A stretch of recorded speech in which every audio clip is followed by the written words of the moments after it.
कभी कभी हम जिस घर को सिर्फ ईंट और पत्थर समझते हैं, वहां कुछ ऐसा छिपा होता है जो हमारी सोच से परे है।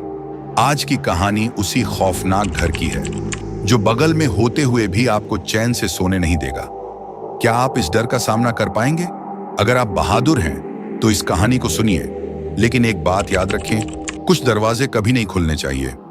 राहुल और प्रिया बड़े शहर की भीड़-भाड़ से दूर एक शांत पहाड़ी इलाके में अपना नया घर खरीदकर बहुत खुश थे। घर सुंदर और बड़ा था, लेकिन सबसे अजीब बात यह थी कि उनके बगल वाला घर सालों से वीरान पड़ा था। वो घर हमेशा बंद रहता था, मानो कोई उसे छूने की हिम्मत भी नहीं कर पाता। पहली रात से ही राहुल और प्रिया को कुछ अजीब अनुभव होने लगे। आधी रात को अचानक खिड़कियों से ठंडी हवा चलती और दीवारों से खटखट की आवाजें आने लगती। लेकिन असली डर तब शुरू हुआ जब प्रिया ने रात के 3 बजे बगल वाले घर की एक खिड़की में किसी को खड़ा देखा। वो परछाई उसे घूर रही थी। उसकी आंखें एक चमकदार रोशनी जैसी थीं। जब उसने राहुल को जगाया तो वो परछाई गायब हो गई। अगली रात प्रिया को बगल वाले घर से किसी बच्ची के चीखने की आवाजें सुनाई दी।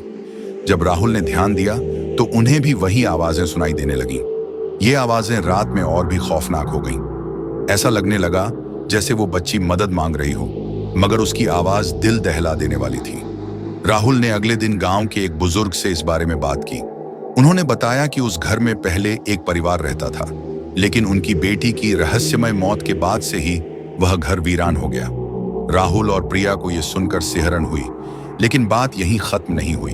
एक रात जब दोनों सो रहे थे, अचानक उनके घर की लाइटें बुझ गईं। कमरे में घना अंधेरा और सन्नाटा छा गया। तभी दरवाजे के बाहर तेज कदमों की आवाज सुनाई देने लगी। वो आवाज उनके बेडरूम के दरवाजे की ओर बढ़ रही थी। राहुल ने दरवाजा खोला तो सामने कोई नहीं था, लेकिन जमीन पर गीले पैरों के निशान थे। वो निशान बगल वाले घर की तरफ जा रहे थे। डरते डरते राहुल और प्रिया बगल वाले घर में दाखिल हुए। अंदर अजीब सी ठंडक और बदबू थी। अचानक उन्हें उस घर के अंदर किसी के दौड़ने की आवाज सुनाई दी। राहुल ने जैसे ही ऊपर की ओर देखा, छत से उल्टा लटका एक साया दिखा।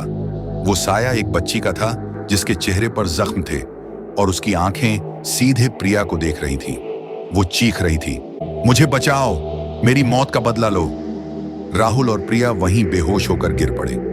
जब उन्हें होश आया तो वो घर फिर से खाली था, जैसे वहां कुछ हुआ ही नहीं हो। अगले दिन उन्होंने उस बच्ची की पुरानी तस्वीर ढूंढी और उसकी कहानी को सभी के सामने लाया।